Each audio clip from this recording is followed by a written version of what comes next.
Hi, Leslie. So we actually talked about yours in class, so I'm going to make this pretty brief. The the main thing we talked about with your group, first of all, your designs are great across the board. They work perfectly. So, and I love your color palette. Everything there is working really, really nice. So, great job on that. In terms of the story, I like the overall feeling of it. The main thing we talked about, just to refresh, was that your main character, who's adorable, doesn't really have a clear motivation in this. And so ultimately when he or she um, um, jumps in to save the day, we don't understand the context of it. Were they... So I'm not going to go deep into it because you already know this, but I just want to give you your due. So the main thing is, how do you sell that the character has some sort of investment in jazz, or maybe always wanted to play an instrument, something to justify this conclusion that they were able to just jump in there. Maybe they're a daredevil, but I think something probably more appropriate to the moment would make sense. You have lots of great moments. We did talk about the fact that a lot of your shots are from the exact same distance, which at some point can be kind of funny. And sometimes, like here, this kind of stillness here can be kind of funny. Oh, this is actually technically the same shot. And in some cases, when you're going back and forth here between the two, it gets a little dry, and you're missing opportunities to really make this character sweat. It looks like maybe this is some changes in here, because ultimately, I don't remember this push-in, but the push-in's nice. Let's see. This is all great. You did a lot of animation here, to be honest, so which is cool and fun. We talked about maybe playing with a couple different shots here, maybe just a solo shot of your main character. Either way, I think if you can just set up that motivation, have a little fun with that beginning part, the rest of it will come into play and work really well. So you could also, I like the the rhyme here, but I think you could probably also play with your title. Use your title to... I'm not sure what the deal is here, or maybe that was your theme. I guess I should have asked that too. So ultimately, but honestly, I'm a little less concerned about that. Maybe there's something you could do for a setup with the title. Trumpet playing seal. I don't know. Secret seal, secret music seal. I don't know. But you could just use your title to have a little more fun there. So overall, I think it's going to be great. You just got to get that motivation. That's the main thing. All right. All right, Isabelle, you are next. I actually love this first drawing you did. I didn't really pick up on it before because I was looking at a smaller computer, but I love this, some of them skiing next to each other like that. It's a great drawing. So we talked about this a little bit in class, so I'm going to make this a little faster because I think we got to a good place. The main thing here, your drawings are great. Your design is great. Everything there is great. The one, it would be nice to have more color here, but even this looks kind of cool like it is. So I'm cool with you playing a bit. And it does work kind of with the line work here. So if that's what you're going to go for, I think you can get away with it. It does draw attention to the most important part, although you could argue the mountains are more important because that's the goal. And that's the main thing here that we talked about in class, was that you don't really establish a clear motivation here. The skier looks up at the mountains, but we have no idea why. Is he just really into the mountains? Is he dying to ski the mountains? Is his house there? Is his girlfriend waiting for him? Like there's nothing really clear as to why he has to get over here. And hence, the conflict is much more clear. So here, there is a devil character. Someone gets vaporized. The skier is scared. We get it. So, but because there's no motivation at the end, it doesn't mean anything when he flies over the bridge and succeeds. And in fact, you don't even have really an ending shot there. He just flies over. And the best he can do is be like, yay, I made it to the mountains. So technically, you can argue there's a motivation, but the lack of clarity of the motivation means that your story is going to fall flat. There's just not enough knowledge there to make this feel like there's closure of any kind for anything. So this doesn't need to be hard. You can probably even do it in one shot, but probably two or three at the beginning to really show what the skier cares about about the mountains. We also played with maybe the devil having the clear motivation instead, and being kind of the main character, that he hates skiers for some reason. So also a valid way to play. The main thing is, you can keep more of what you have if you focus on the skier. You have to change it a good bit if you're going to focus on the devil. The other thing we talked about was that you have some nice close-up shots of the character, but most of your shots are wide shots that show everything all at once. Remember that wide shots are best for establishing physical relationships and establishing location, but most of your film should take place in medium or close-ups or extreme close-ups, where we can actually see emotional responses and see clear bits of information as to what's going on. I do think, though, with the vaporizing, you can probably get away with that. Maybe something slightly closer. I like the fact that we come up closer for the reaction shot. That's good. And this, being this distant from something that's technically horrific makes it kind of funnier, which could work to your advantage. But you might get more clarity if you did like more of a medium wide shot as opposed to the super wide establishing shot. So I'm just saying it because you're clearly kind of reverting back to that for most situations. And just like again here, we'll never get a sense of closure here because we never see the devil's reaction to what's happening, and we never see his reaction to what's happening. So we need those reaction shots in order to appreciate the emotional content of the scene. That's what you should be thinking about, is how to establish the differences in emotions for the both characters throughout the sequence. All right. But I think, again, your drawing style is great. You have a sense of the structure. You just need that motivation. Hey, Grace.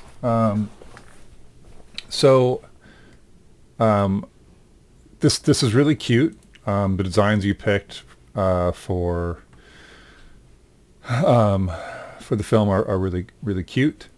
Colors work fine. A little more muted, a little more relaxed tone.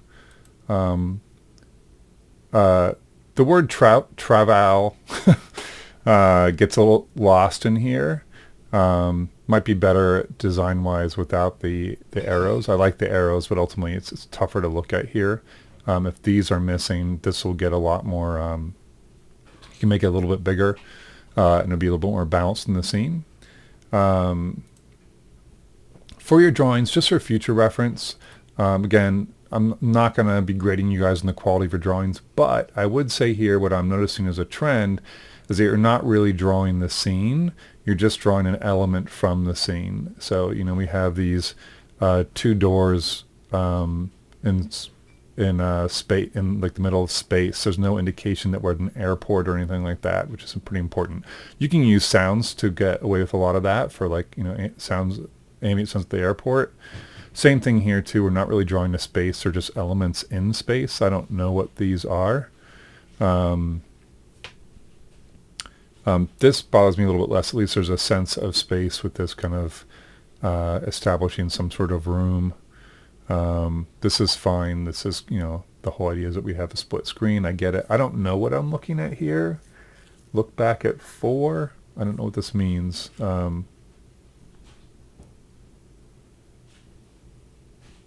Is this just an alternate? Is that what you're saying? I'm not sure how much that matters, but this is good. This is more of a space. So quick drawing, but space. So that works a little bit better for me. Here you just draw a plane and then coming back to the airport, is this plane going across the sky? Like it has the same visual weight that these do. I think you just need to think a little bit more deliberately about your frame and what you're putting in it. This is more like charades where if you see an airplane, it must be at an airport and therefore it's okay. But I actually want to see where are they coming from? Are they more entering into a more abstract space, or does the plane actually fly across the screen? Does it fly from here up? If so, that's not really great. That causes issues with this one. Is it flying straight across? From which direction? All these things matter because that's how you're breaking up and playing with this frame. Let's see here, and this is fine. No points off for this, but for a future reference, like, this storyboards.com with empty space is taking up most of your space. I'd much rather see that full screen here so we can really get a sense of how the film is starting to feel. In terms of the story, the overall story is sweet. It's great. I think thing that's really important here is that, oh, there's your prompt. Okay, thanks for putting that in there. Okay. So the really important thing here is that there's nothing here that indicates that we have been told their names are Al, right? So at this point, when we get the two pieces of luggage that both say Al, it's confusing because that doesn't mean anything to us. It only means something here because you've told us that that is the case.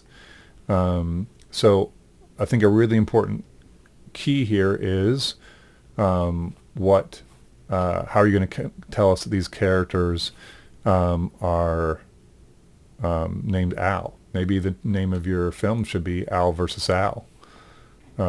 This Trav Al here isn't enough it tells us something's up. We don't know what it is. So, Al versus Al might make more sense in terms of us telling the characters. I think telling us who the characters are. I think you, in addition to that, need to have an intro screen. Al number 1, Al number 2, or, it could be fun, like introducing them, like as if it's more of theater, or, trying to think. It could be on their ticket, something like that. They pick up get their luggage ticket and it says Al, for their name there. I think it's still, if it's just Al, we're not going to get it. The fact that it's alligator and walrus or walrus, we need to somehow see it too, I think, for this to function. So I think you need some sort of introduction to them so we understand. It could even be an animated opener, or it could be, the walrus and the alligator, and then maybe the names, the rest of their names fade away or get stricken away, and then we can see it's Al versus Al. So maybe it's actually, this would be kind of fun. What if it was like alligator versus walrus, and then you knocked off a gator and W Russ, and it's just then Al versus Al, and then we get it. As soon as you go to here, it's like, oh, okay, alligator, walrus, got it, personalized luggage.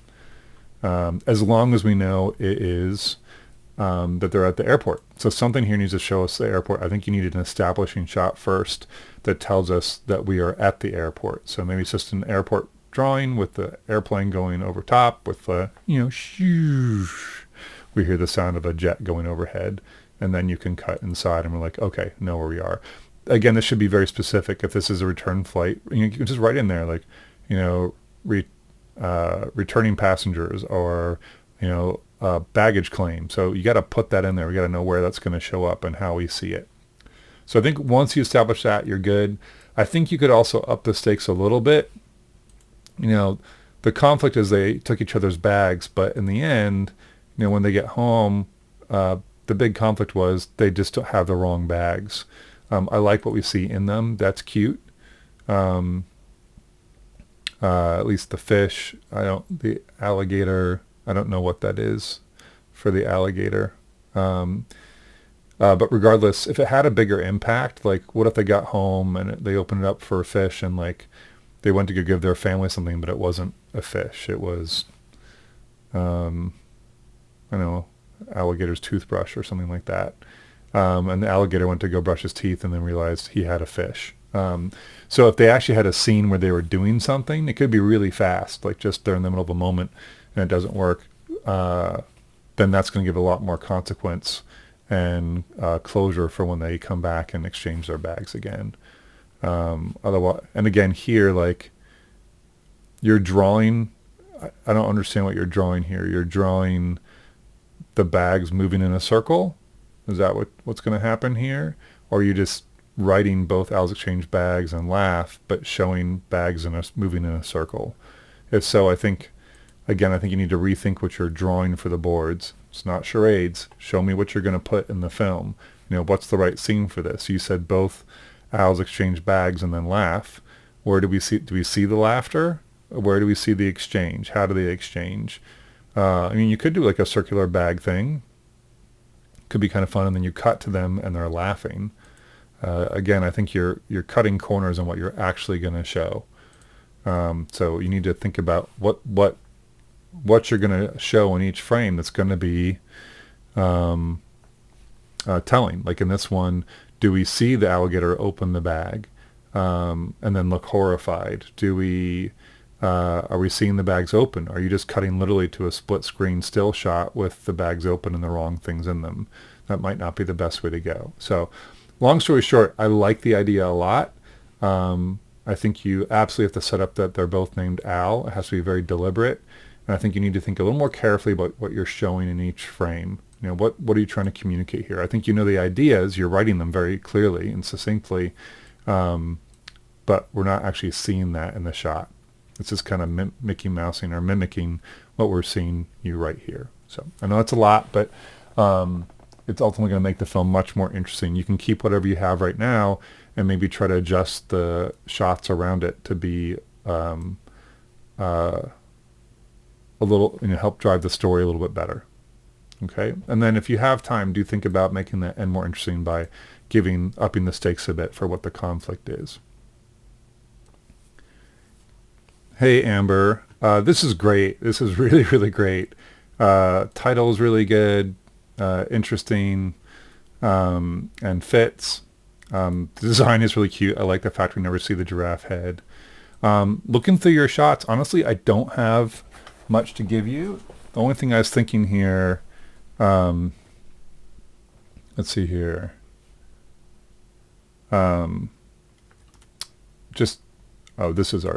This is our starting shot. Okay. Sorry. Okay, correct. I got it. Sorry, my brain's not functioning. This is great. I think it's really, really, it's right on. So I don't know if you're purposely doing the humps. That might be visually confusing if you go from here. Oh, you're fading to there. Got it. This might be a little confusing. I like the idea because it seems like it's set up for it. Except for it might be confusing. We're going to be like, wait, is there...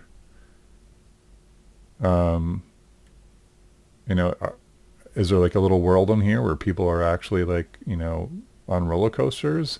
I think that might be confusing. It might work better if you did a title screen here. So if it was tall enough in the middle with these guys going on and maybe they fade off, they fade away and then you pull out. I guess you have fade and hump. So you're kind of thinking that anyway. So I think the important thing is these guys need to disappear before you pull back. So which I guess they would anyway. So maybe it's fine. It would be fun though to get the title in here because it shows that you're playing with the space deliberately to make sure there's no weird connection. This is all great. I do think you need to think carefully about your framing, which obviously you're doing, but there's some things that might be a little confusing and you're not quite drawing them. So here, this is fine. This one, I assume that the camel will be in front of the giraffe leg, but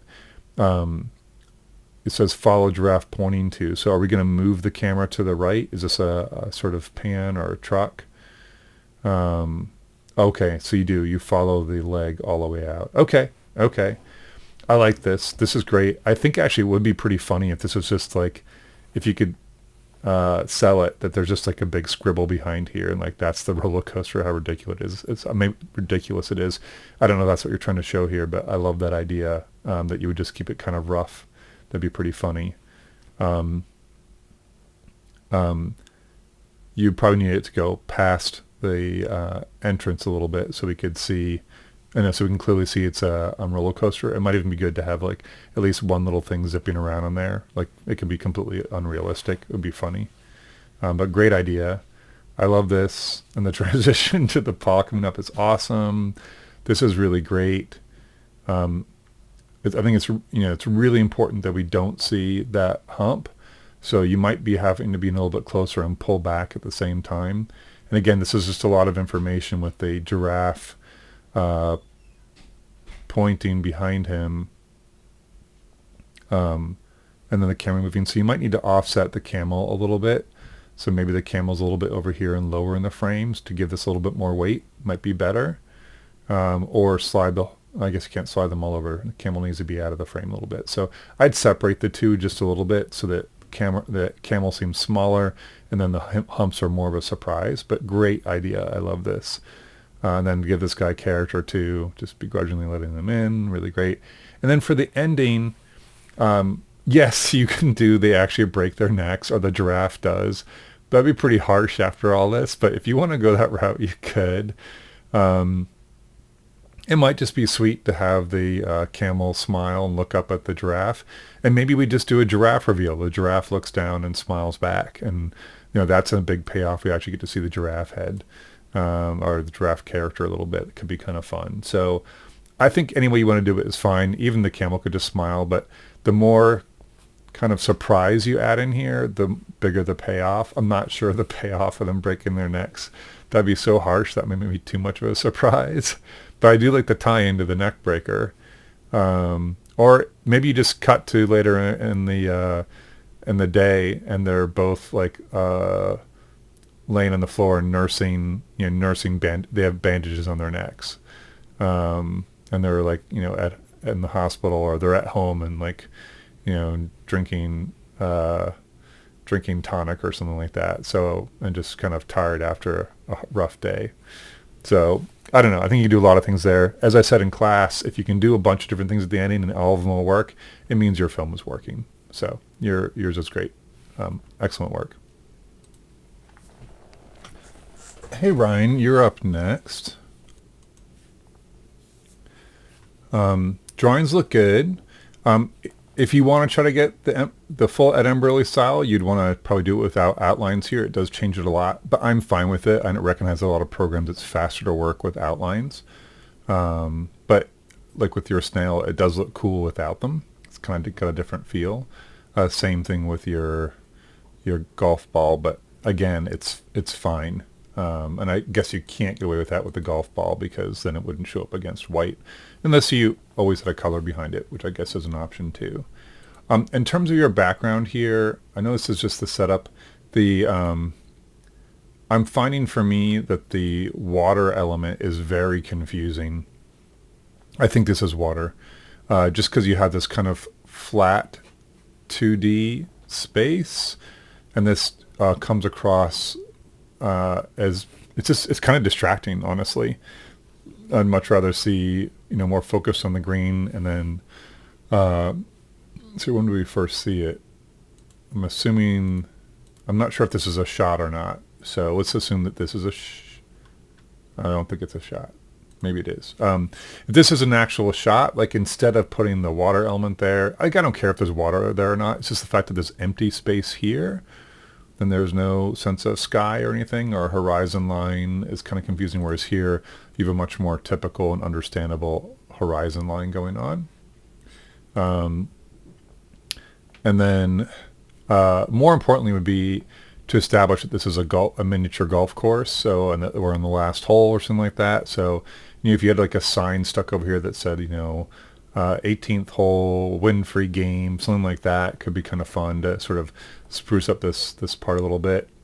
In terms of the actual action, I admit I'm confused. So the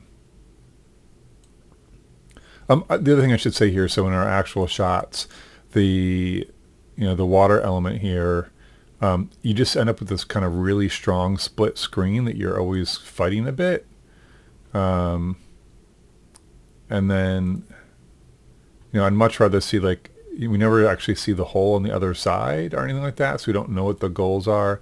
But mostly it's a shot like this where the water is literally going straight up in the air that it gets really confusing. So, here, if you're going to establish the character like this does mean the water is actually more of a waterfall than anything else. And that's not what you're establishing in other shots. You can't change the direction of the water like this.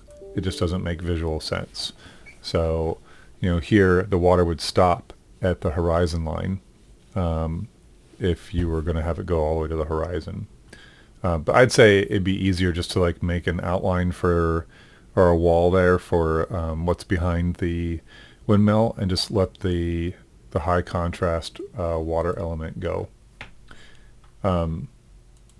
So you have some visual lack of clarity there that's working against you a bit. But in terms of the story, like there's parts of this I like. You know, I like the fact that the snail hits the ball and it barely goes anywhere. It's pretty evil that the snail gets hit, but it's a good conflict to work with. But the big issue for me, and even the fact that he loses it and smashes the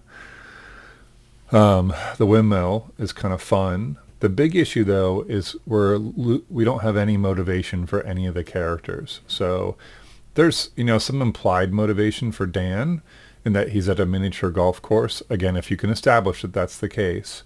So there's some motivation there for him, but it's not specific. It's just like, well, if he's there, he must want to win.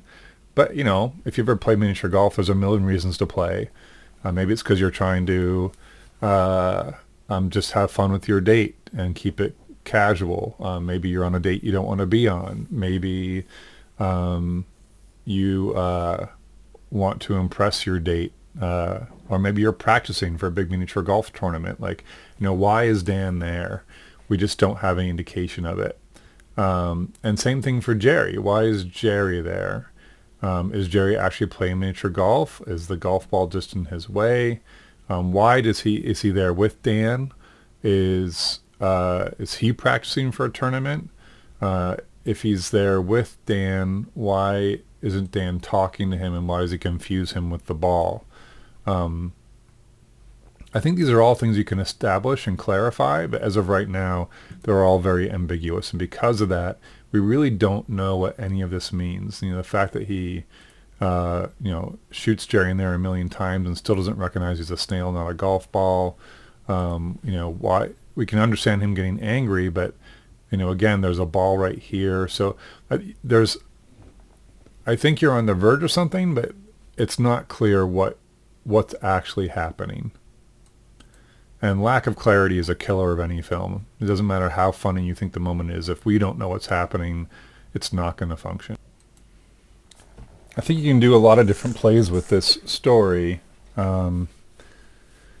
Hopefully talking with your group that you got some ideas. I had a couple that you could play around with, but it might be too late if hopefully you've gotten a good start already. So just some thoughts. You know, maybe they're going there together to the golf course, and Dan allows Jerry to go first. Jerry tries to hit the ball, but it doesn't go very far. Maybe Dan laughs at him if you want to make it more mean-spirited. Maybe Dan tells him it's okay, you know, or just like, it's fine. And then goes to hit, maybe both of their balls are out there, and he goes to swing at it, and maybe more from like Jerry's perspective, Dan forgot to give him time to get out of the way, and he gets hit instead. Maybe he bounces off into the grass, and then Dan can't find him and is scared. Maybe he is more mean-spirited, and he hits Dan accidentally or on purpose, and then Dan comes back for vengeance. Could be fun. Maybe he tears apart the windmill and attacks him with the blades, and then since there's no more windmill, he puts his ball through with no problem. Could be fun. There's any number of ways you can play with this, but again, we need to understand their relationship. We need to understand what they're doing and why they're doing it for it to work. So this is going to need some work. And again, the visual issue of your water going vertical suddenly. Okay? So again, if you got some great ideas from your group, you can play with those. Again, if you're already have a good head start in this, I don't want you to start over, but see what you can do with what you've already established. Sometimes you can establish a good motivation really easily with just a couple shots that you can add in towards the beginning, and then the whole film will make a lot more sense. Okay? Hey, Ryan. So your piece is looking pretty good. It's missing one thing. This all looks great. It strikes me that I guess it is kind of a fuzzy fuzzy look here. I'm wondering why their pants are fuzzy, head's a little fuzzy. Like his clearly parts of this are fuzzy and parts of this aren't. I'm wondering why that pram is fuzzy. I mean, it's kind of interesting looking anyway, but doesn't seem to match the rest of the style, but doesn't make or break it. In terms of the storyboard, it's clean, short, works well, with one exception for me, which is, to me, it's falling a little bit flat in the end. Like, it's fun and it's exciting, but then, we assume that he's shot and then the film ends. And to me, that doesn't really land doesn't have like a sense of closure to it. And the reason why is because we really don't have any motivation here. We don't have a motivation for this guy. He's just standing there resting against a pole. Resting can be a motivation, but then it doesn't make sense. It does make sense that he would be annoyed by the crying, but then there's not really much of a payoff when he actually gets jumped. We also don't know why he's why he's attacking him. Why is he setting this up? And we don't even know if he's connected to the pram. So there's a number of crucial pieces of information that mean we don't really understand the context, and therefore we can't really get much out of that final moment where he gets shot because we didn't know what was going on in the first place. All right, sorry if whatever I say next sounds like a non sequitur. My son just interrupted me and I then talked to him for 15 minutes. So what I want to say here is your big issue is that we have no motivation for him. And we technically have no motivation for a bandit. Now, you could say the bandit's motivation is holding people up for money. So you can kind of get away with that. The cowboy, though, we don't really have that. He doesn't have any sort of built-in motivation. And in general, built-in motivation is a weaker one. It's more fun to have something very deliberate and clear. Just trying to think of various options here.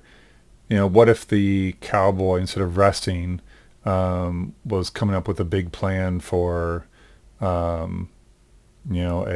stagecoach robbery, and then on his way to go rob the stagecoach, he gets distracted. And the important thing here would be playing up the fact that he's an evil bandit, not just a cowboy. So that's fine. That's a stretch, but it's okay. So, maybe he's trying to make a quick buck too. And then on the way there, he gets distracted by the baby carriage, that it's crying or it's messing up his plan to take down the stagecoach. And then he gets held up instead and maybe isn't such a badass after all. That alone is enough. He had something he was going for, same thing this guy was going for, but he got jumped instead. So it's enough of a switch then that now we have a character progression, character transformation, because we knew what he was going for, what his plan was, and then ultimately it didn't work out, and he went from a bad boy on the loose to being caught himself. I also feel like here, I like this idea here. This is really funny. I think this would be much more fun if we just saw like a hand reach out up here and a gun point, and then you can cut to a medium shot and it's, the bandit, the baby bandit, and he's actually in the carriage. Like, to me, that's a lot funnier. If you want to complete the character transformation, if he was scheming evil over here, and maybe like at the end, after he finishes making his scheme, he puts on his hat, and is like cackling, and then here he's held up, and instead of a gunshot, we just hear, we hear the click, and then you can cut to maybe he's like tied up on that original post or something like that, and he's naked, and he is definitely not the badass he thought he was. Maybe the baby like flies by in the baby carriage going woohoo. Maybe wearing his hat instead or something like that could be kind of fun. I don't know, but the idea here is that you can pick any motivations you want, but without setting up specifically what he's going for, it makes it a harder sell and harder to finish off the piece in the way that it feels like it has closure. Maybe you could play with the fact that he's an actual cowboy and it's a long, he's had a long day at work and he's trying to relax, and then suddenly, the baby carriage thing makes more sense, that, it's annoying him. Maybe he ends up tied up and then the baby rides off with like all the cattle, and he's, hooping and hollering or something like that. It could be really funny.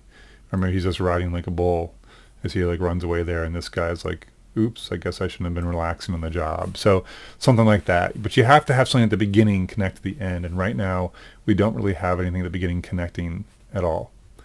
It doesn't have to, like, you don't have to redo everything, but you have to get, insert enough there at the beginning, maybe redo the first few shots here to sell more motivation at the beginning. What's this guy doing? Why is he doing it?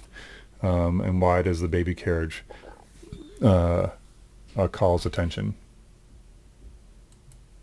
And then most importantly, then how does that end up at the end? Hi, Rebecca. Before I kick off with yours, I just want to say that there was a reason why I wanted it in a not PDF, a PowerPoint format. And that's because ultimately, at least for talking about your stories in a classroom setting quickly and efficiently, it's hard to beat a PowerPoint. Mostly because we can use arrows to move through it really quickly. So we're only getting one storyboard panel per page. That doesn't work near as well as on a PDF when we're looking at multiple pages and they're kind of, actually you actually did a page per. So that's actually pretty good. The other big advantage here is when you're talking about storyboards is you can say, well, hey, what if you took this panel and put it before this one?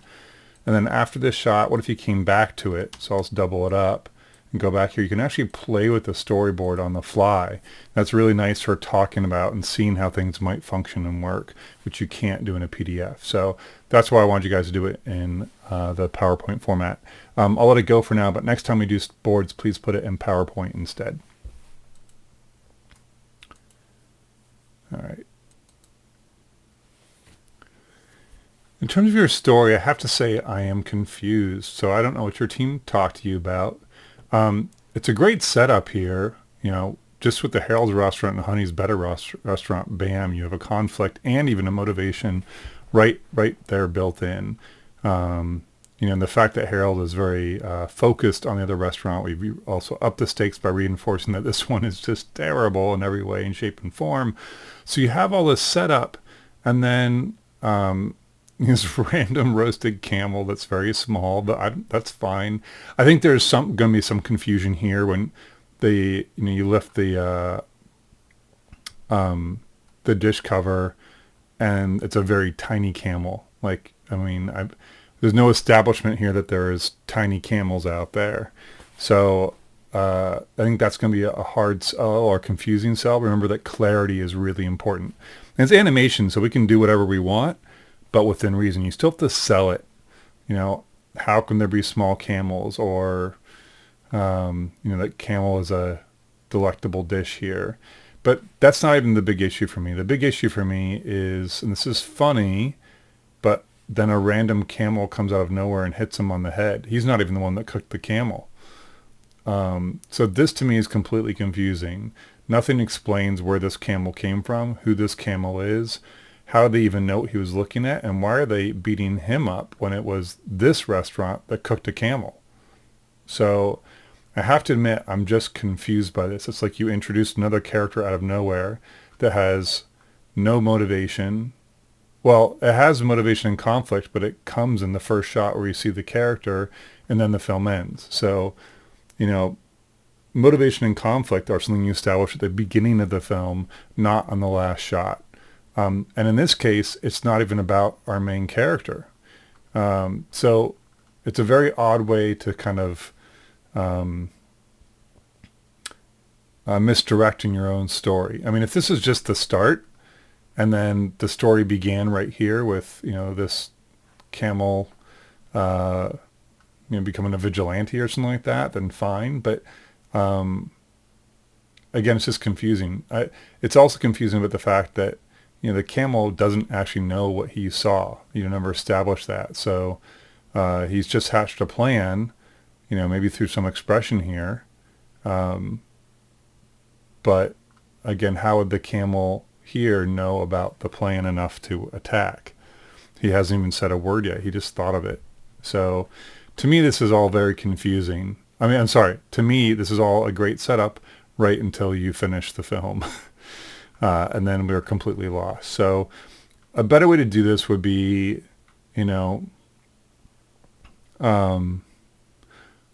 here's a simple fix. You establish the two restaurants. You would have to be really careful to make sure it's clear that you're establishing that this one's across the street. These two shots next to each other don't establish that. You'd have to do something like we establish Harold's restaurant. It might be good, actually. This is where I'd love to move your shots around.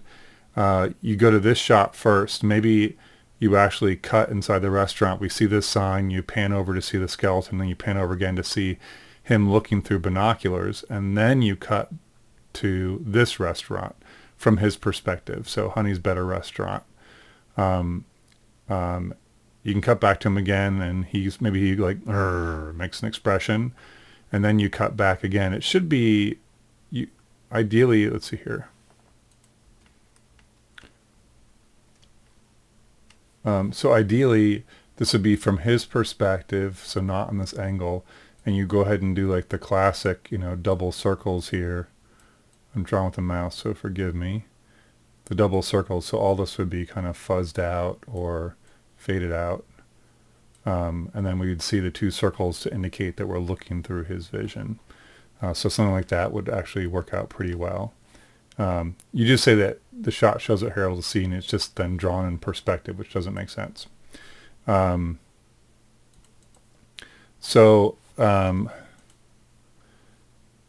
the point is, then the same thing ensues. Oh, I'm sorry, I forgot. Maybe this. So we see Harold's restaurant. You establish something about the restaurant by showing this background without him, and you pan your way over to him. If you have all three things in here at once, we're not going to get it because it's three things across the frame we have to understand in one shot. You want to separate them out. 1, 2, and then 3. So he should actually be, over here somewhere. This is my attempt at your drawing. He should be over here, so you can have the frame on this, move over on this, move over, and end up on him like this. That will make it 100% clear what's going on. This restaurant has issues. He's checking things out. You cut back to Honey's Better Restaurant, so we can see what he's looking at, but from his perspective. And then my thought is you would cut back to him, and then maybe the camera moves past him again. Oops, sorry. So the shot moves past him back here, and we see the chef back here, and the chef is not this guy. He's the owner of the restaurant, but he can be wearing a hat too. And we see the kitchen back here, and in the kitchen we see the camel, and the camel, Chelsea, is cooking in the back. She's the chef. And then what I'd say is you cut back to him again, and she's just cooking. She's not even looking at him. Or maybe she's smoking a cigarette or something like that because they have no customers. I don't know. But she's not really paying attention. And then he looks back to the other restaurant, and then he sees him bring out the dish, and it's roasted camel. Maybe it's roasted camel hump. Can say it. I mean, maybe it can be like a special sign in the background or something like that. Or you can actually just record a voice and have the waiter bring the dish and say, "Our special today, roasted camel hump," and it's just like a hump sitting there, a hairy one. And then when you cut back, maybe you're here and he looks looks back around and looks at Chelsea when we do like a close-up on Chelsea, and then he starts like, ha, ha, ha, ha. And then you have smash and Chelsea's there. At least now you have a motivation, you know. We have a character that we've established is part of this whole mix. We have some weird stuff that's nice and surprising and fun. We have the conflict of the restaurants doing poorly and the solution being something that's just not going to work with the chef from the other restaurant. So just that little bit of insert at the beginning and kind of switching your shots around a little bit, I think can make this be really great and really, really work. But as of right now, Chelsea is no character that's been established and doesn't connect to anything other than the roasted camel on the plate of the other place. So we don't even know who she is. It's going to fall flat. So hopefully that makes sense. Maybe your group gave you a better idea than that one, but I think that's like minimal change here to your shots. It's mostly a change of order and adding a couple shots to establish Chelsea. So consider doing something like that. I think it could work out. Hey Finn, let's take a look at your story. So I don't see, you're supposed to have an opening screen of just your character, your two characters, and some background element, but because, so in the future you should probably do what I'm asking, but since you rendered the full thing, that's fine. What I would say though is, this is all so much work. Maybe it wasn't, maybe you plowed through this, but if this is a lot of work for you, in the future, you don't have to do this. Your storyboards look beautiful. They look really, really great. They read really well. Script is helpful here. Our text is helpful. But if you need to save time, I'm fine in the future if you just want to do black and white drawings and then just do a sample color sketch for your first. Be a lot faster for you. That's all. So I was just trying to save you time. But just keep that in mind for the future. But drawings look great. Boards look great. In terms of the actual story, this is where you're running into a few issues. You have a character with a motivation. It's a little, I mean, we know he's trying to sink this shot. We don't know how important the shot is, if there's a context for the shot. So there is a little bit of ambiguity here for his initial motivation. Depending on what you do with the rest of the film, you might be able to get away with it, or you might need to up the stakes a little bit and define it. You know, maybe he's like a sharpshooter and he's going to get, I don't know what the real name for it would be, but he's a crack shot, whatever. I was just looking at your title to see if that helped in some way, but it doesn't necessarily for his motivation. So there's something there. He clearly is motivated to sink the shot. We just don't know how important it is or why. If he's out for like a Sunday golf, or if he's in a tournament, or if he's desperately, you know, trying to do hole-in-ones to win the Guinness Book of World Records. Like, you know, why? Obviously it's hard. You've kind of set that up. And then you have a conflict here. The ball goes so high, it goes up in space. Then he pisses off an alien. And then the alien falls in love with him. So all these conflicts are fine. But he hasn't dealt with any of them. You know, here he's scared of the UFO. So not really dealing with it, just reacting to it. Actions always define character better than just pure reaction. So if he looks scared and then he like shook his club at it, or just shook his club at it, or tried to take swings at it, you know, that would define his character more than him just being scared.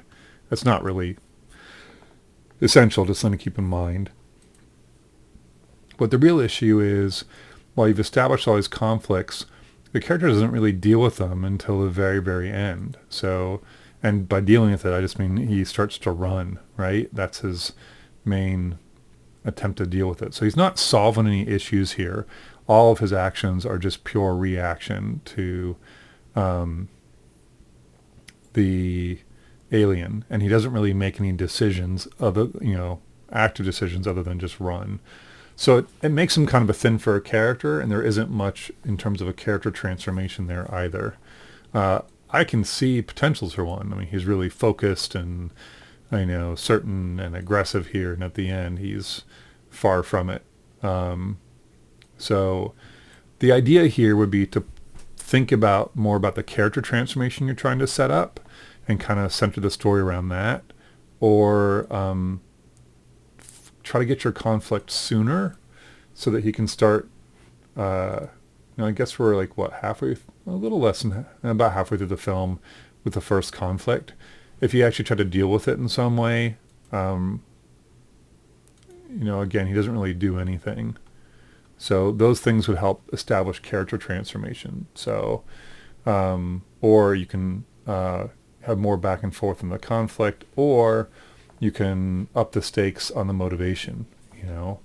Maybe he's really focusing hard here and all he cares about is the golf ball. So a couple thoughts to sort of like give you a sense. So what you're getting here is you're getting a story that has some really fun elements. It has some cool stuff. It has some surprises, but it doesn't really gel. It doesn't feel like these things make sense together. What does the alien falling in love with him have to do with anything that he's had to deal with or he's dealing with? How does it show any sense of change in him? Because of that, it doesn't really feel like the story has much closure, even though it's fun. So here's a couple thoughts for you. What if, we up the level of focus here. We have another shot where you insert. He's like staring down the ball, then he stares at the flag and stares at the ball, all close up on his face. Maybe his golf club, he polishes it first and gets it perfect. Like, it's really important for him to get this shot. Then, at the end, you can tie that back in. Or maybe he's, that's different. I can say maybe he's like super in love with his ball. This is the best ball. It's the perfect ball. Maybe he like polishes the ball before he takes the shot. And so when the alien comes down, he looks fearful, but what he's really fearful for is his ball. He loves the ball. And then the alien falls in love with him. He's horrified, maybe more they're on the same level, and he's about to run when he notices the ball is right there, and then he's totally fine with it. He gets the ball and he's like, oh, my precious ball, and the alien has his precious human, and then they live happily ever after. But the idea here is that if you've established the ball is super important and priceless to him, then at the end, when it brings him back around, then you've made a character transformation and you've upped the stakes from the beginning and you've made it more clear his motivation is about love for the ball. So all those things are tied in better.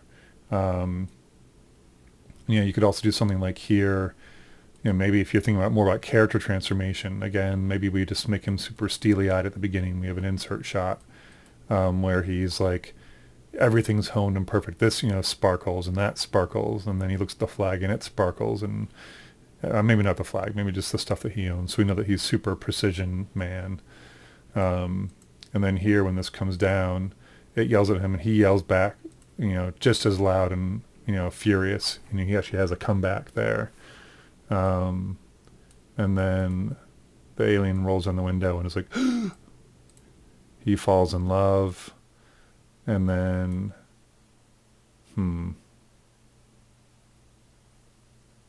maybe he gets zapped up into the spaceship and he's sad at first, and then he looks around and the spaceship is all sparkly and perfect and precision and everything he loves about golf, and then he's happy to be there. So the idea is you need to tie it into something from the beginning.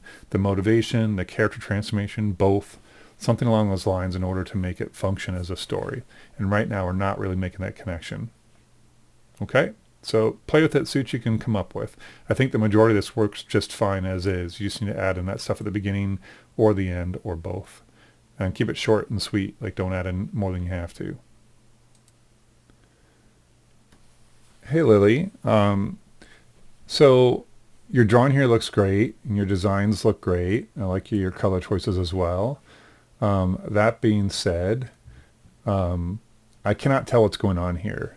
You were required to also write here, down in the notes section, up in the screen here, what the action is in the screen, or if there's any dialogue, anything like that. So you have a couple things like this, but like when it starts with this, does this guy come in here? Does it open up on both of them? What's he doing? The lion, we have a better sense of what they're doing, we can guess, but still not 100%. When you switch from here to here, also confusing in terms of the placement. So there's some things right there I just want to understand that the notes hopefully would make much more clear. From what I can tell, I do understand that he's trying to feed the lion. I don't know who he is, but I can guess he's probably a trainer or zoologist or something like that, or zookeeper. I understand the lion doesn't like it, and he's like, what the hell, or what gives? But here's again where description would make it very clear what's going on, or what you intended. But this part, this transition, I just want to point out, doesn't make sense to me. So it would help a little, it would definitely help motivation-wise if we knew exactly what he was doing here, and that's something you should tell us right from the beginning. Maybe don't show both of them together. Maybe this guy is a zookeeper, and he grabs the bag of food first. And then brings it over because that's his job, and now we know what he's motivated to do. So there's a little bit of ambiguity there.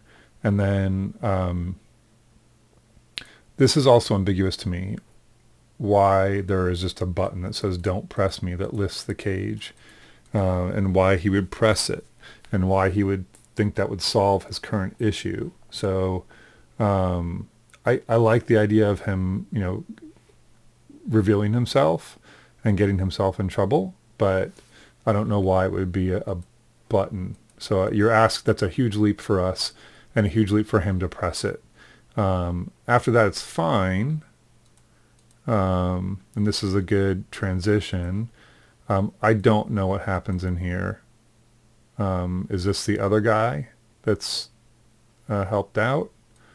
You know, if that's the case, maybe the setup would be instead of the line mattering here, maybe this guy is the feeder, I guess, and this is the guy with the button. Maybe they have an argument at the beginning, and this guy is a real shit, and this guy is annoyed and angry. Well, in that case, if he goes to feed the lion and it doesn't work, I was thinking actually he threw the food in here and maybe hit the lion too, because he's just an obnoxious asshole. But you could have the lion just be, I don't like that one, but that makes the lion the asshole. I think it's better if you push that he's the problem. And then I would not line these two up. These are lined up perfectly, and they're very similar. So the colors here would be essential to know who's who. Now I see that it's a different character, but if this was the character who pissed him, who he pissed off earlier, now this guy would have a motivation to lift the lion cage and let the other guy be the snack, which would be fun. And it would be much more satisfying again if, you know, if the food's like dripping off of him right here and he looks at him and is like, uh-oh, you know, comeuppance. That would be much stronger. So that's what I'm getting here. I think I got the story, but in the future, you're going to lose points in this. You can get those points back if you want to add in the notes, but in the future, you got to put the notes down here so that we know unequivocally what's happening. And again, I still don't really know what's happening here. I guess the line roars him out of the screen. Roar. He flies away. You might want something more satisfying, unless you don't want it to be that gory, which is fine. This would be more satisfying if you cut to like a wide shot and he's like, poof, like is right out of the, goes right out of the zoo. You know, we see him in a small format flying out. So a wider shot, knowing that he went farther, again, upping the stakes, it's going to make that more satisfying. So there's some ideas to play with. See what you can do with what you have. But I think you can keep everything here and actually drop some shots if you establish that they have a relationship that's not good at the beginning. And then you can drop the button. So that would be my pitch. But maybe you got something else from your crew, or maybe you're doing something different already. But that's what I think might function. Hey, Yoana. Just checking out your story here. Everything looks really, really great. Great drawings, fun color choices, cool character designs. Everything's looking really, really good in that part. Just for future reference, I'm totally fine with like quick, sketchy drawings. And these are pretty rough, but they're fully colored. Not necessary unless you're into it and want to keep doing it that way. It does add for clarity, so that's always good for a pitch. But I'm also okay with just sketches and good descriptions. That being said, your story is great. I really don't have much to add. I think I love the setup here. I think I was a little worried that this might not be identifiable in terms of what it is, but I think it doesn't matter. I think you're fine. It might help. I don't know if it'll matter. Let's see. This is your first shot, right? It might help just to spell it out a little bit better and to say check-in right here. there's no way for us to know what their relationship is. You know, did they meet here because they're going together? Does she have a tag? It says Carney. Okay. We don't necessarily know why she's coming. So if you know that she's like ready to receive tickets, that would give a little more clarity, so we know exactly what we're doing here, and ultimately that's going to let us just enjoy the show more and the pain of like how long this is taking. So it would be worth it, like either, you know, in this shot to say check in here, or maybe here like, you know, tickets required, something like that, a little sign, something that makes it very clear that this turtle is coming here to enter the ship. I think would be helpful. Aside from that, though, make sure that we can understand it's a watch. So if we can't understand that, that's also going to kill that. It might require that when she looks down, that you do a cut to a POV of the watch, so it's 100% clear. It wouldn't cost anything because her watch looks like her hand. You can't tell the difference. Oh, I guess that's her watch. She's wearing it on her wrist. Okay. As long as it's 100% clear. This is not clear as is, just so you know. But this whole thing with her like waiting, the ship, you know, getting really angry, the ship going to sleep, it's pretty funny and painful to watch in the right way. Something that's a really good setup. Great conflict, clear motivation on both their parts. And then, let's hear what happens. It might be nice for her to, you know, do like let out a breath of air or something like that. Again, to sell the moment. Oh no, you cut back to her and we see it. Okay, and then okay, don't do that, sorry. I like the fact that she's kind of just like holding together. Maybe she's shaking a little bit, could be fun too. But actually I take it back. I just like the tear at the end, and like that's the only result. This is great. So I think it sells. It's just like an unexpected twist, and it's damn funny. So, and the tension is all in that timing. So just make sure you know, you have to fit this into that 20-30 seconds. So, you know, make sure you're balancing proportionally the time you need to make the whole thing work within that time period. If you have to spill over a little bit to make it funny, to make it sell, it's probably worth losing a point or two just to do that. But I think that timing is going to be essential to get the laughs that you're looking for. But it's great setup. I think it's going to be great. Hey, Renata. So here looking at your film. So I'm trying to remember with catfishing, I thought they always stayed online, because if you show up in person, doesn't that kind of ruin it? The whole idea is like to trick them into doing something, and here, you know, you can't trick someone into believing that you look at the person you said that you were once you show up in reality. Maybe I got that wrong, so I'm often behind on these things. So that might not be the right title for you. Don't want to mislead people. Funny enough. To me, it's like just getting off, and then it ends. And the reason why is because you're introducing a conflict in the last possible second. So, well, not the last possible second, so, but pretty close. So we've already done the majority of the film already by even number 8. All we have left is a pause and a reaction.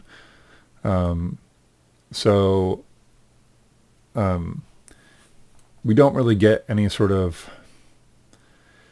Our main character doesn't really deal much with the consequences. He just gets up and walks away. So the film doesn't really have any struggle necessarily. You know, the biggest struggle in the film is just him waiting for this date that he wants. You know, I think to make this a little more interesting, you need to up the stakes a bit, either in the motivation or in the conflict or both. Right now it's just kind of falling flat. And it's sad. So it's sad and then a little flat. You're just like, okay, I guess that's not going to work out. So you can play with ideas to kind of make this more intense. So for example, he's obviously waiting for a date. We get that. But, you know, what's at stake for him? Has he been dreaming of a date for years? Is he an older guy that just, you know, that this is something he's been waiting for a long time, and he feels so lucky. Maybe once he puts the phone down and he's waiting, maybe he has a miniature daydream about like how their love is going to be, or what they're going to do, or just them kissing, or whatever you want, but something that makes it that much harder when she shows up and it's not who she said she was. So you can kind of build some tension that way. You can also play with the payoff here. Maybe instead of, she can be an elephant, but maybe when she walks in, she's like 9 times his size, like doesn't even fit on the screen. She's so big. Like when he's waiting me here, like we get shaking on the camera and she enters. Maybe he's shaking his head and he's like, wonder whose date that is. And it turns out it's his. So I think you can play up this scene more rather than she just sits down and he's like, this sucks. Especially I love the fact that she blushes, that she's just trying to get a date too. So it's kind of innocent even though it was bad. It gives you more to play with here. If his hopes are really dashed, it makes it that much more intense when he's upset and walks away, or if he kicks a table. Or if they decide to say, fuck it, and let's get together, it actually makes it that much more sweet that they're this disparate. They were, kind of lying to each other, and yet they're like, but you're actually cute, so maybe it doesn't matter. And again, like 2 really disparate couples, it would be more fun. So I'm also wondering if anyone else is wearing a helmet or just the one human. I assume it's an astronaut, right? Oh, just Adam. Was he supposed to be an astronaut? It's obviously in space. It's in space. So anyway, it's supposed to be a disastrous date. So, it can still be a disastrous date and end happily. It's just disastrous until he decides it's not. Or if you do want it to end badly, that's fine. If you want it to maybe have, something a little more surprising at the end, anything unexpected is going to be a little more interesting. Like the elephant is unexpected, but again, if she's really big, maybe she cries and it drowns everyone. Maybe she gets up to leave and then trips and falls over and crushes him. Or maybe they go make out and she crushes him that way. I don't know. I think you could have more fun here at the end rather than just have him kick the table. Maybe he kicks a table, it breaks up on her stomach, and then she takes him out. So he gets a little bit of comeuppance there. Or if you want to take it farther, like if you keep it kind of like it is now, maybe he takes off on the spaceship, leaving her not really alone. He leaves her back with all his people, and then he's flying away in his ship, and you cut to him, and he realizes he's all alone. And then, suggests maybe he should have rethought that. So I think you have a lot of opportunities to embellish and push this a bit without really changing what you have. And I think that would be a good bit more fun than what you have, exactly what you have here. So I think you're close, but you need to push it more. Hey, Yuyu. Taking a look at your story here. I love the opening screen. This is great, and your character designs are wonderful. This is terrifying. The story, your drawings are great. They're super clear. I get everything that's going on. We're short and sweet, but it doesn't really feel like a story. And for me, that's for a few different reasons. We didn't talk a lot about where conflict should happen, but your conflict doesn't happen until the end of your story. Right here. It's really like the second to last frame, or second to last shot. Conflict is what the story is. And in this case, it happening so late in the game, it means that we're kind of waiting for something else to happen. In these short films, you can have a pretty quick turnaround in terms of what happens afterwards, but in this case, it doesn't work because we're not really satisfying anything. So the other issue is we have a pretty general motivation. The golfer's golfing. He's trying to get it in the hole. Okay. So technically it's a sport. That's a hard thing to do. There's conflict built in here, but it's not a really heavy conflict. It's not super dramatic or compelling, really. It's just a guy golfing. And then our porcupine also has no motivation and has no conflict at all. So we have one character with a weak motivation and a conflict that happens at the end of the film, and another character who has no motivation and no conflict. So for that reason, the story just falls flat. It doesn't really feel like it has much going on. The way to play with something like this is to usually play with the stakes. So raise a motivation, make it much more important that he sinks his putt or that he plays golf today. Maybe it'd help here to set up something like the porcupine before we see the golfer. I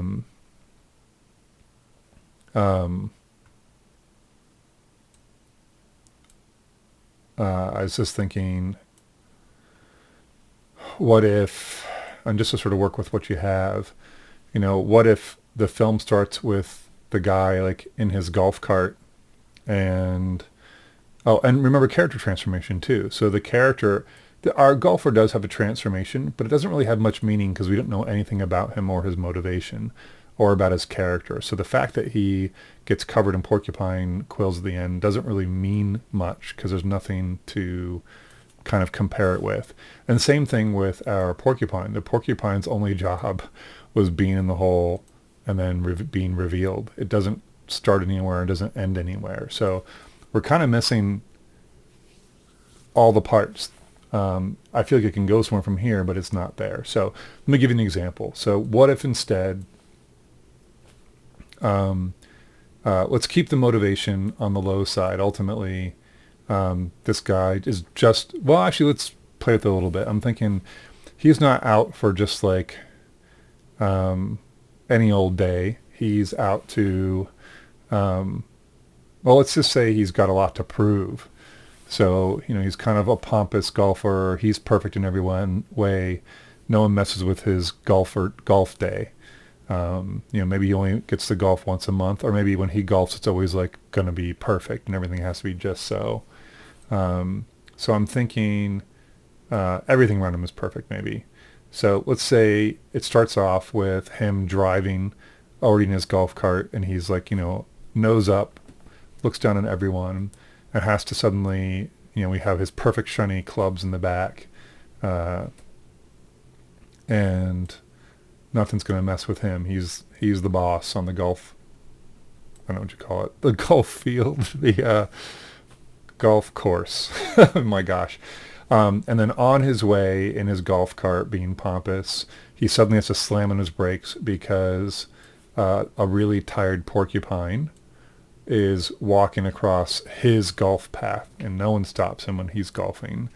So he unleashes on the porcupine, right? And the porcupine's just tired and is motivated to find a nice place to sleep.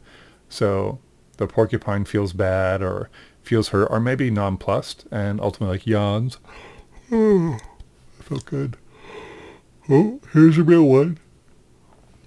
And then walks in his way. He rolls his eyes and then we cut to him golfing, right? He gets his hole-in-one, goes to pick up the ball, and now the porcupine is sound asleep. He gets his hands spiked and runs off, faints, and the porcupine just goes back to sleep. The difference here with this is now the porcupine has a motivation and a goal. Our main character has a motivation and a conflict. She had to deal with this asshole on the golf course, and she just wants to sleep, right? We got two conflicts there. And then we have our golfer who has a motivation to have the perfect game and to be pompous and to have everyone love him. That's his goal because he has low self-confidence. And his conflict is, other than being an asshole, is this porcupine is ruining his day and then ruins his day for real at the end. So we have a character transformation for this guy and a character transformation for this guy. She or he gets to finally get the sleep that she deserves. So you need to have, for a story to work, you need to have the parts all connect together. That's just one example. You can turn the story into anything you like. I'm just trying to think of how to use what you already have. But regardless of what you do, you need to connect these two together in some way towards the beginning. Their conflict needs to be already set for there to be an ending where this actually functions and works. Either that or you need some sort of structural element that's continually getting in his way, and they're all kind of random. But it'll always feel like more closure if all the pieces kind of connect from the beginning to the end. Hopefully that makes sense. Feel free to take that idea, or feel free to play with it, or feel free just to make your own. But as of right now, this is falling pretty flat because it's missing those elements.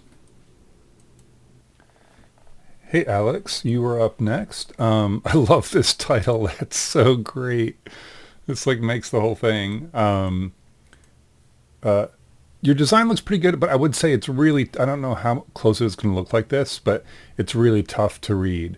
Just the fragmented, thick nature of the lines really compete for attention with our characters. And the characters are already kind of on the soft side. I'd also say it would help. I know you have 3 colors, but it would help it. Oh, you did reverse them. Geez. Whatever your yellow color is, I would use that for the pirates or something like that, or use that for the super guy. I guess it's probably too late now. You're probably already pretty deep into it. Just for what it's worth, you want something visually definitively different. Don't forget you can also use different different tints. So it might not be too late to actually like use a different tint of red or a different shade of the blue. And that would be much, much better. It's very tough to tell who we're looking at. And that's going to be very confusing with action sequences. So I would watch out for that. And again, like just your backgrounds, you're probably not going to get away with lines this thick unless you do solid tones or something like that. It's just really tough to look at. We also have a lot of similar values. We're all kind of the same value across the board. So doing something that's a little bit like maybe the backgrounds are going to be a little bit softer gray as opposed to this hard dark. I just think you're going to have a visual cacophony in our hand. In terms of the story, it's good. We have instant conflict. We don't really know what the motivation of the superhero is other than classic superhero. So I think it's really important at the beginning that you make that clear. And I guess he does a superhero pose. So the one thing that might help here might be to do a close-up first on the landing, or have him like shoot in here, do a close-up on him in the superhero pose, dun-dun, good sound effect there, and then cut back to see them like pause for a second before they jump in. I'd also say whenever you're going to have to, I definitely recommend using music or sound. Whenever we see Pirate Pete, we need to have like a different kind of background and soundtrack to clearly set him off from the other ones to let us know that something's significant's going on. You can't be subtle with him. So you got to be really dramatic with these changes so we know that there's an issue in terms of him falling in love with the other guy. And I'd say here, again, I like the whole premise, the setup. Both characters have transformation, motivation, and conflict. The issue here for me at the very end, I think it's not really an issue, but I think you could do better. First of all, this is a really wide shot to get a strong feeling of emotion. Even here, like this is really far back. So I would probably recommend breaking up your wide shots a bit. So, maybe this shot is literally, something like, oops, that was quite a square there, but it's something more like this. You can have them walk in the wide and then cut to a medium shot like this, which would work much better. This is really more of an establishing shot even than a wide shot. And then definitely as we get a little bit more emotionally intense, you want to get closer. So in this case, actually being back far might just make this funny if he punches him and he falls over. But then as we go into the other one, like you can zoom in, you can push in, you can cut and push in, but you need to make this tighter. I also think what would really help here that we don't get, I'm not sure what this says here.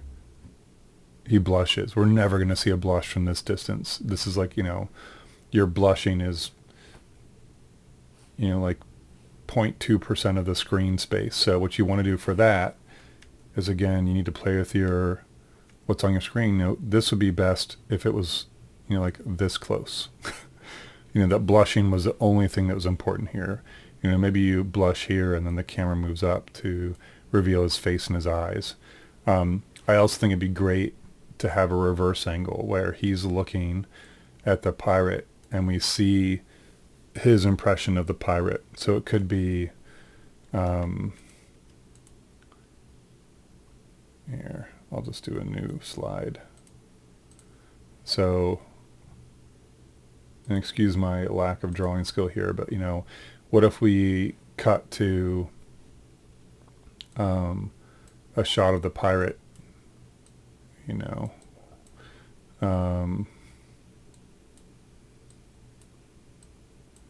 and maybe just the way he looks, he's like, he's all sparkly, and maybe he smiles and he's got a full rack of gold teeth, and then we cut back to our guy, and maybe then he blushes, and then they can go in for the kiss. So I think we need to see some kind of impression from the superhero on why he finds this pirate so compelling. Maybe he's extra covered in necklaces and stuff. You can give him lots of chains, and maybe he puts up his sword and it sparkles too. But like, you got to make the fact that he's a pirate actually suddenly attract the superhero. Something has to give there to make that difference happen and to make it convincing. I think just a couple extra shots like that, just to kind of enhance the whole thing, and you got a winner. That, and just keeping an eye on your aesthetics, making sure that this is visibly working well for you and not working against you. You might even consider, like, for the backgrounds, maybe the villains are all different shades of gray to give it variety, but still make it blend. This could be kind of interesting. So anyway, those are some thoughts. Maybe you already got some of the thoughts from your group in class, or maybe you're too far to make much changes. But again, I think if you keep most of it the same, but just kind of play with the connection moment here and play with the connection moment when the pirate first sees the superhero, I think those two things are going to make this sell. Hey Diamond, I hope this isn't too disappointing, but since we talked about yours extensively and you came up with a great plan, I'm not going to talk about this storyboard. Make sure you turn in the new one, or maybe is this a new one? I guess we had a couple updates in there, but yeah. And then also one thing, I don't know what your title is at this point, but I think you should think about using the title to your advantage, again, to describe the character, maybe some background, maybe motivation. Honey isn't bad, just it could be used to your advantage. But I remember from when we were talking in class that your film was just working really well at that point, so I am not worried about you. So keep at it, nice revisions, and I look forward to seeing what you come up with.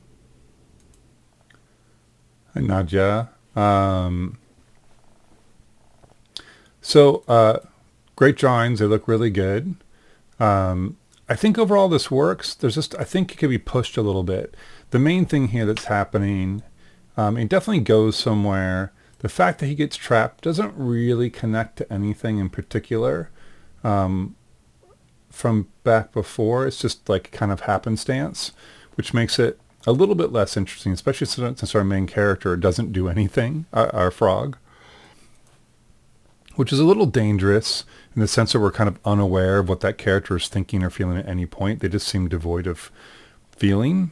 But I think that can work to your advantage, and here's my pitch. So in this type of situation, you kind of have something that's working, but I think you need to tie it in a little bit better. We need to give a little more characters to our character so we can understand the character transformation. Your main transformation right now for the squirrel is that he's trying to capture the frog. We don't know why or what the purpose is, but so that kind of removes a little bit of that it moves that sense of motivation. And then the character ends up screwing up and capturing himself. So that's the transformation that we're seeing, is that he messes up and he's not quite as good as he thought he was. So if that's the case, a good thing to do here would be to play with his character and push it a little bit to make that transformation a little bit bigger. So one thing you could do here would be, I was thinking, if he starts off without the glasses and still here has no glasses as he's checking out the scene. But then here he comes up with, again, no glasses, no glasses, no glasses. He comes up with the idea. My thought is, once he comes up with the idea, then you would actually have to give him like a moment where he's like, my idea is the best and I'm the best at this, essentially, which now the glasses would be perfect. So if he pulled the, he come up with a plan, he now knows what he's going to do. And then he puts on the glasses and then gives like a evil cackle or, like a, ha, I'm the best sort of thing. That's a much better setup for transformation. He thinks he's the best and he ends up caught in his own bag. He is very much not the best. As you have it currently, he just has an idea to catch a frog, we don't know why, and he doesn't.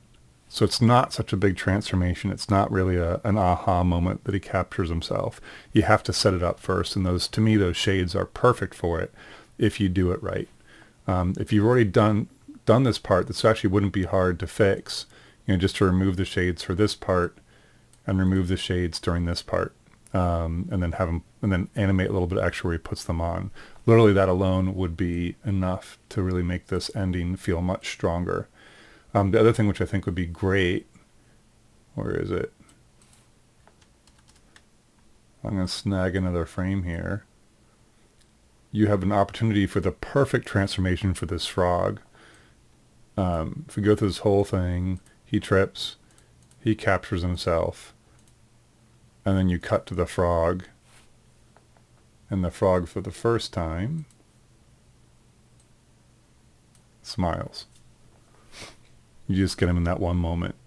If you end with that, I think it would be a killer. And again, the important reason why, one, because it's unexpected, and two, because we have a huge character transformation for our other character.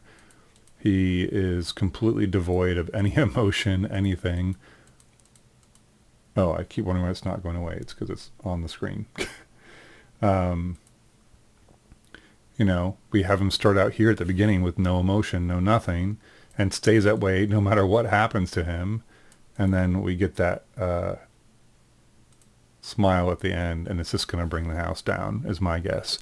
And again, the reason why is because the character went somewhere. They changed, and that makes it interesting. It makes it fun, makes it surprising.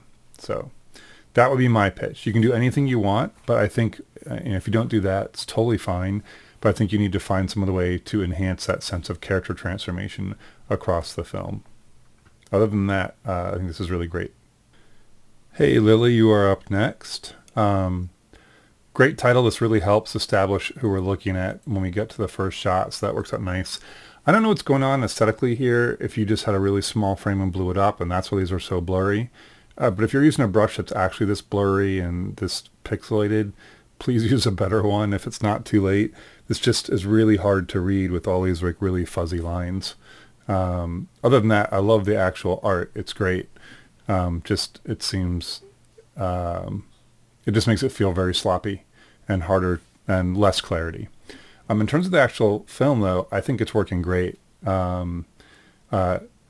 Be careful. There's a lot of animation in here, and there's a lot of shots that would be fun to animate. Like, I'd love to work on something like this.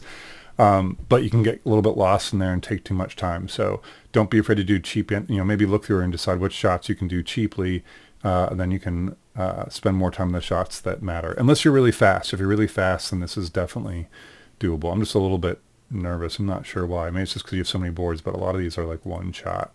And in this case, not that complicated. But this is an important moment. You want to sell it. So those ones need to look good. It's totally doable. I just don't know what kind of animator you are. So if you are slow, look for shots to be a little cheaper on in terms of the performance. But the shots themselves are great. The one thing I'd say is it's really important we establish that she is the queen. So your film is called Long Live the Queen, and she starts off dead. So that might be confusing, even though we find out later why that's funny. So the point being, for this first shot, you definitely want to show some element of a crown or something that we understand means that she's the queen. There might be something here you can demonstrate to or show just by the elaborate nature of the background or something like that, or trying to think of a non-lame way to demonstrate that she's queen. But I think a crown would be simple and easy, and you could just start on her and then pull back and we can see the crown. Maybe it sparkles for, a second. Just you want to make sure that we understand she's the queen. Otherwise your joke here falls a little flat. The setup here is all great. The zombie is totally random, but you set it up as a zombie, so we know what zombies do, so we know what the conflict is. My thought actually was to kind of give this a double ending. She comes up, and you can make this the ending that Bebo just wants a mommy, and they can hug each other. I'd probably do that in close up. So if you actually cut in somewhere in here to make it really sweet, and then we kind of think it's the last moment, and that's the end of the film, and that's the whole point, which would be really funny. And then kind of what you have here, but I would actually say, I wouldn't say a friendship. I would say it would be more, it would be, again, very specifically mother, son. I don't know what sex that thing is. And again, the crowd cough would be much better if you're in close, same shot as before. So, if we're in this close and we hear the cough off screen, it's much more convincing because we can see so much here, but we don't see the crowd, and then they can turn. It's almost going to be towards the screen. And then I would say you could do any number of finishes here. I think what you have is fine.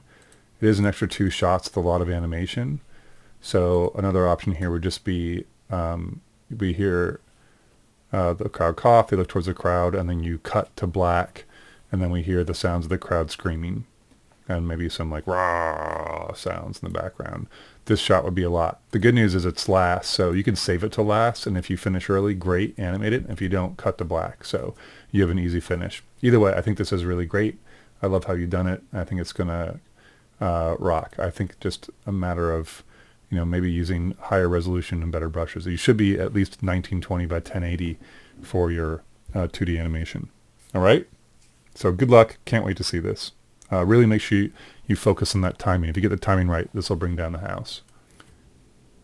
Lily, I forgot one thing that I wanted to make clear. I kind of already said it, but I'm not sure I said it quite so directly. But when you're doing a narrative, it's all about balancing out the different elements, and again, playing with reducing or raising the stakes so they work off of each other. And here, just to be absolutely clear, this scene where Bebo, reaches for his now zombie mama. There's the crown. I was wondering what that was before. The sweeter you make this moment, the more we're just like, aww, the funnier this moment is going to be when the woman coughs and they look off into the crowd.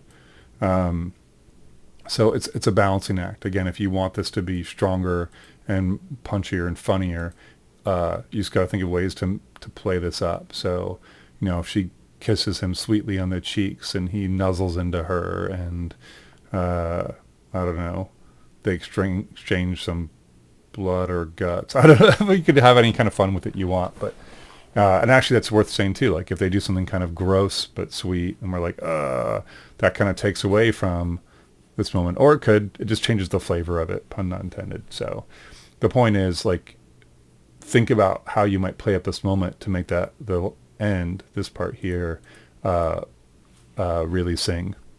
That's all. Still great work. Hey Emily, you are up next. So great character designs. I kind of like this loose coloring style with the line work. It's really great. Works perfectly. A nice kind of play off of Ed Emberley's style. Simple setups, but really great. Storyboard is really nice. Nice play with shots as well. A lot of students seem to be struggling with wanting to do wide shots and close-ups and medium shots, and you're nailing it. So great work on that. I don't see any issues there. The whole build-up with motivation and conflict is really funny. It's a nice play off of sort of a generic idea of what a boxer would think about a locked door, and it's funny. It does, I would say it falls a little flat for me. I'm sorry, that's a terrible pun.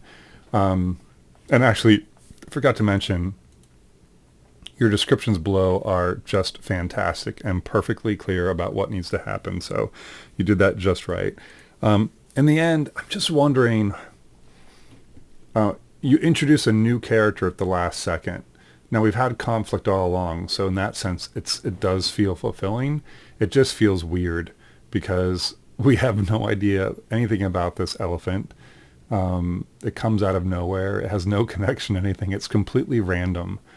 So to me, but it's funny. It's funny. I keep laughing anyway. I think for this to really work though and feel like an ending and feel like very purposeful, like it's weird, it might help here that, he opens a door and then you have like a performance with the elephant, maybe he looks around and is like, like, and you might not have time for this because it might be over 30 seconds already, but like, we see the flattened boxer back here and he just stands there. He doesn't notice him, just looks around like, and then maybe walks off, or maybe he just stares at us for a little bit. Blinking could be really funny. He could stare and then go back to the door and walk away, and then maybe look back and like blink again, be like, why, this is kind of weird, like what's going on? Like if you kind of play up the weirdness at the end, like it just is kind of random, I think it'll be a lot funnier. And you could do any number of things to make it feel random, but the easiest one is to be like, looking at the audience and blinking at us. Again, a little bit of like, I know, we both know. So I think you could have some fun there. I'm also curious what your classmates said in the small group, what kind of ideas they had to finish this out, or if they just liked it as is. But I think you could play this up and make it even funnier. But other than that, this is great. Just be wary in the future bringing characters in the last shot that have nothing to do with anything. Normally that's a bad plan, but it totally works here. So great work. Hey, Reece. First things first, your boards are beautiful. These are I love how much you're thinking about composition, how much you're playing with composition here. That being said, and your designs are really nice, so those all work. Your colors are great. So everything's there except for, I don't know what the hell is going on. Sorry about that. So, you establish this snail, and while like you have this cool wave transition thing happening, it doesn't appear like, I know we find out the snail's on a ship, but this looks completely different. Like you're completely abstracting reality to the point where I don't know where the snail is. So there's a location issue. I assume we're cutting at this point to the goat. But as soon as we cut back to the snail and we're in a different location, I am very confused. I don't know what's going on. And if you want us to transit, like we're somewhere in the character's mind in here, then what you really want to do is transition to a very close shot at some point. Maybe the wave is, instead of being visual, which I like the idea, is just the sound for the transition. And then you can cut back to the whale somewhere else that's related, in this case, with the wave. So now we established the snail is looking right. We already had the goat make the noise. Okay. It would help if after the goat makes the noise that the snail responds in some way. So, the wave may make a transition, but we need to know that the goat and the snail are connected somehow to that sound. So here, when the snail turns around and looks the other way, it's very confusing because the snail is looking, this is about screen direction, the snail is looking that direction. That was a terrible arrow, sorry. The snail is looking that direction, but when you look at the goat is looking in that same direction. If you want them to be like going back and forth, you need to have this whole shot be this direction, so that when the snail looks the other way, it matches shot direction. Sorry about the arrow still being there. So to me, that's very confusing. They're both looking that way. The snail knows what must be done. So unless your point is, we hear the ba and then the snail, if you had a close-up here first, like if this shot was here and then the snail turned the other way and looked away, no, that's not going to work either. I think you have to draw a connection. We have to know, is the goat to the right of the snail or to the left? Because right now the way it reads is the snail's looking to the right. He's looking at the goat, but when he hears the ba, he looks to the left, away from the goat. And I'm like, why is he looking away from the goat? Why is he squinting? Oh, because he jumped off, but is that because the goat scared him away? Because no matter what you do, the goat is to the right. As soon as you just put the goat right facing this direction. So this whole sequence here just gets really confusing. I understand the snail jumps off. I love the transition here. It's so cool. But then I don't know what's happening. The snail jumps into the water.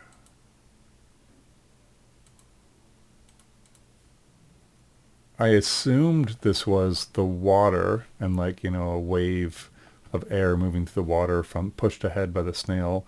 But if not, I don't fade up from black to an ups. So I'm sorry, goes to black. We fade into this, which we don't know what this is.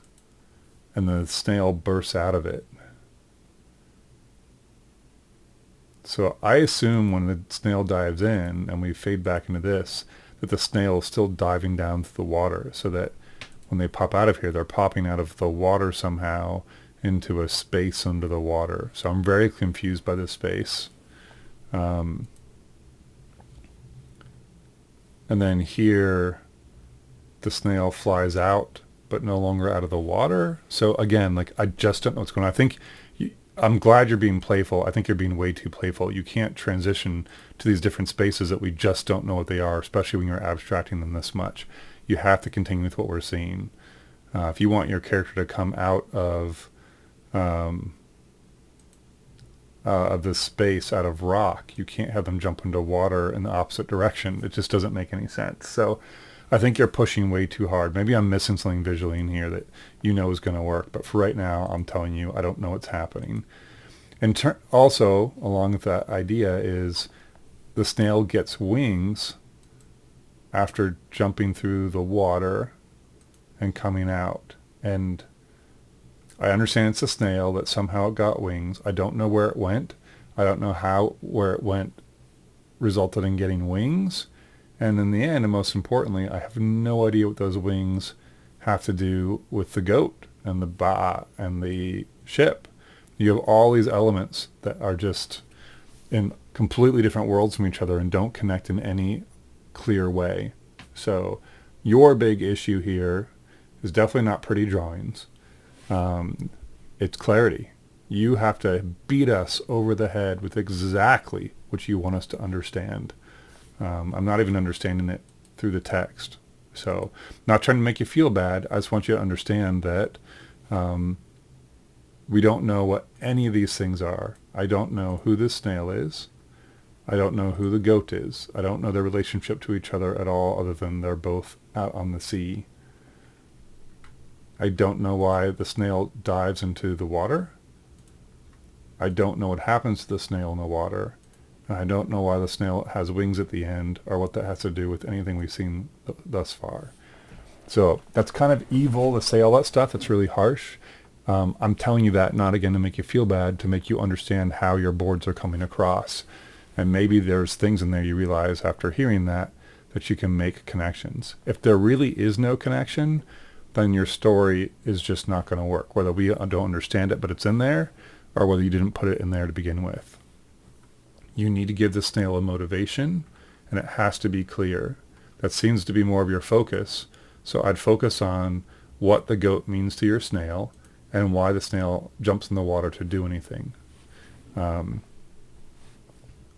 You're having character transformation physically, but it's the mental transformation that's really critical. And we only have it for the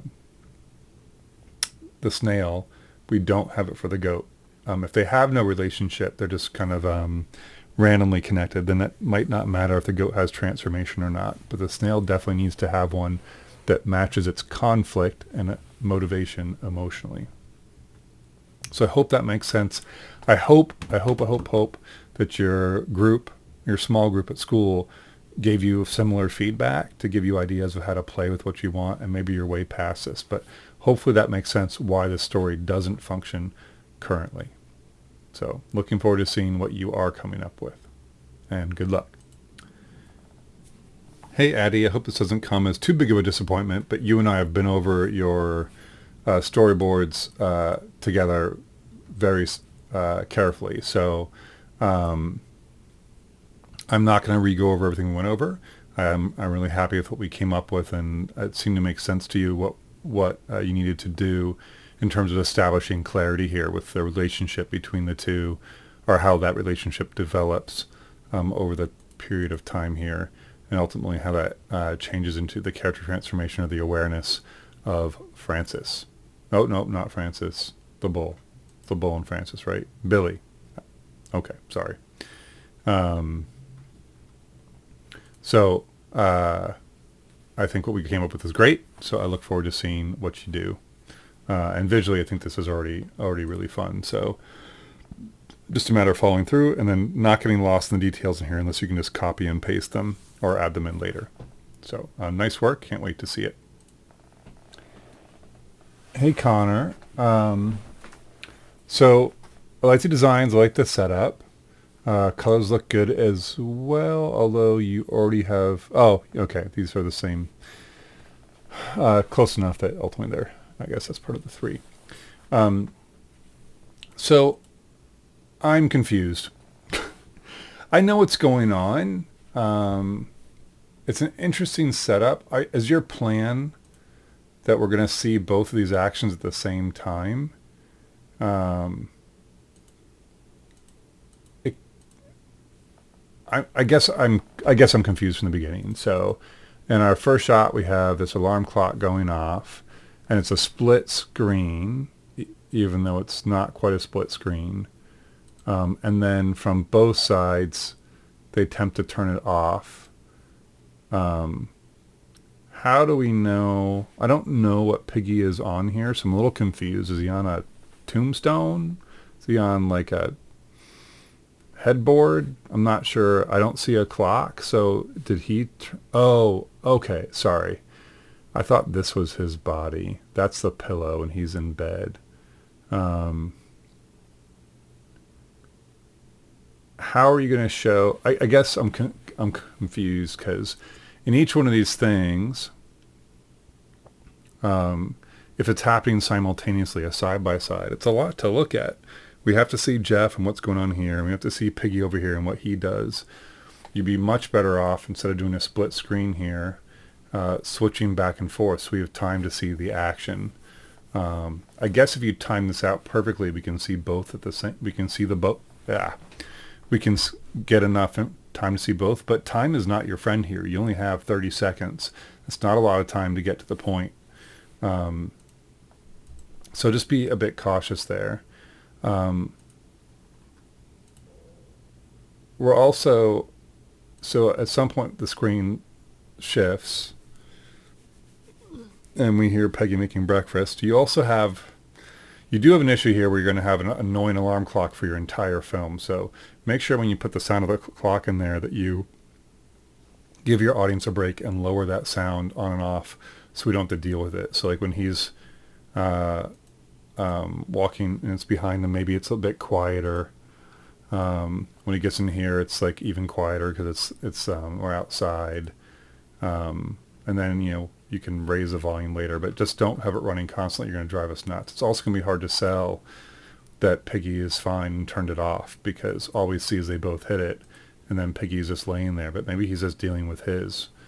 I'm not sure what advantage you have of showing them at the same time. You're not really doing any play there. I think it'll be more distracting than helpful. But more importantly, we don't really have motivation for either of them at the beginning of the film. I'm finding that your film falls pretty flat. So, Piggy doesn't even do anything. He just, like you said, he gets caught in the crossfire and somehow we see here that Jeff has defeated his menace. Jeff and Piggy have no relationship to each other. There's no connection whatsoever, other than one of them had a crappy alarm clock and one of them didn't. So ultimately the story doesn't really mean anything because there's no context and there's no connection between the two characters. It'd be different if they're roommates, and Piggy is nothing shakes Piggy. He's super happy. Jeff hates the clock. Maybe Piggy thinks the clock is like a new pet, kind of sweet, and Jeff can't stand it.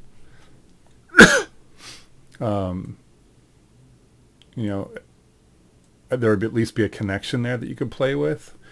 The other thing again is motivation. Like, what is Piggy motivated to do? What's his purpose? He doesn't really have anyone. He just turns off his clock, makes breakfast, goes to work, and gets crapped on. So there's really nothing happening to Piggy. There's no real character transformation that means anything. And then we have a similar issue with Jeff. We assume he's just got to go to work or something like that, but it's pretty low stakes overall. His only motivation is to crush his conflict, which is that terrible alarm clock. So to me, your story isn't really functioning as a story because none of the elements really connect. If it was me and trying to make this work in the time we have, I probably would ditch the parallel thing going on and just, we have much stronger conflict motivation here with Jeff and the alarm clock. I like the fact the alarm clock follows him. And then, maybe instead Piggy is like a policeman. We can kind of make the connection there.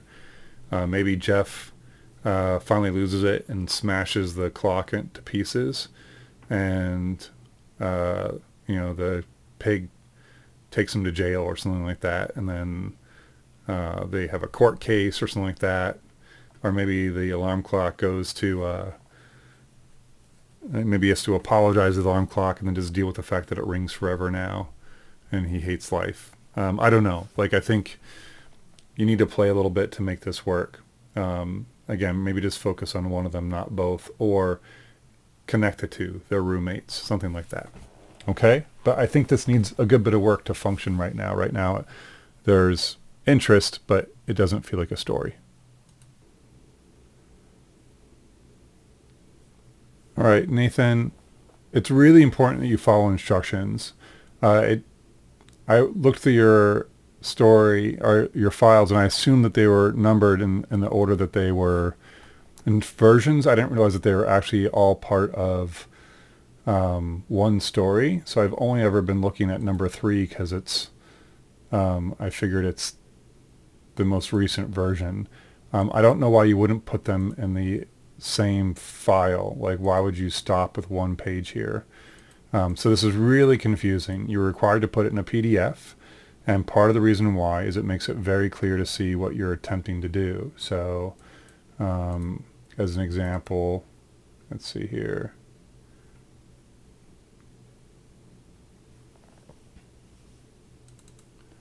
So from one of the other students, we have this huge space to work with. We have a very clear Ed Emberley style, which I'm not seeing in yours. You're also missing your character design page and your title screen, both of which were required. But looking through yours is awful. It's really hard to look through. So here, I can very easily follow the story one panel at a time just by hitting the down arrow. Each screen is only one panel. It's large, so it's really easy to see. On yours, it's very hard to see what's going on. In some cases, I have almost no idea what's going on. I guess that's her glasses. Okay. It's just very hard to see what's going on in a lot of those frames because they're so small. So you have a big rough pencil in the middle of a tiny frame. You're also doing a lot of dimensional drawing. I guess it's okay, but if it was still the Ed Emberley style, but I'm not feeling that. So you're really making this harder on yourself than it needs to be. And your writing is very hard to read in some cases. I assume that says gasp, but I'm not sure. I don't know what this means. Find Smith. I can't read it. So if I can't read it, I can't understand it, and I can't give you feedback. So you clearly put time into it. I know it was I know it was late, but ultimately, this is much easier to read for me. There's no doubt I can read it. You can actually write a full paragraph here in terms of what happens. You're paraphrasing on all your boards, and then having to put these together myself just so I can view them is annoying. And again, I'm not trying to be an asshole. I'm just trying to tell you that when you're trying to sell an idea to people and you want them to understand it, you want to maximize clarity, and you are minimizing it with your setup here, even though you went through the work. So unfortunately, I've read this now 3 times, and I really can't quite understand what's happening. I don't know the characters' relationship here. I don't know what either of their motivations are at the beginning or at any point. I know he finds gum. I don't know why he's looking for gum or why he's underneath his seat. I don't know her reaction, if they're even related, or if they're just sitting together on the bus. That's not really made clear. I have no idea why he throws gum in her mouth. That just sounds awful, especially since it's from the bus. But more importantly, I don't know the context for it. Did she ask it? Was her mouth dry? Is she turned on by him? Is he just a weirdo? Don't know. So she chews the gum. Then she's jealous. I don't know what the deal is with the bus jumping. Do you mean like hitting bumps? I'm not sure what's happening there. And at the end, they seem to be connected together, but I don't know why, because I never knew who they were, how they related to each other, or what their relationship was, what either of them wanted, why there was gum. I basically am kind of lost in the lurch. Now, this might all be in there with a good description. So if it is, it'd be worth you spending the time to put these images into PowerPoint and then write there very explicitly what the action is so I can tell what's happening. And again, include your title and character designs. All right. So this needs a good bit of work. Maybe the story is great and I just can't tell, but I can't tell, and that's a problem. I am willing to regrade it though.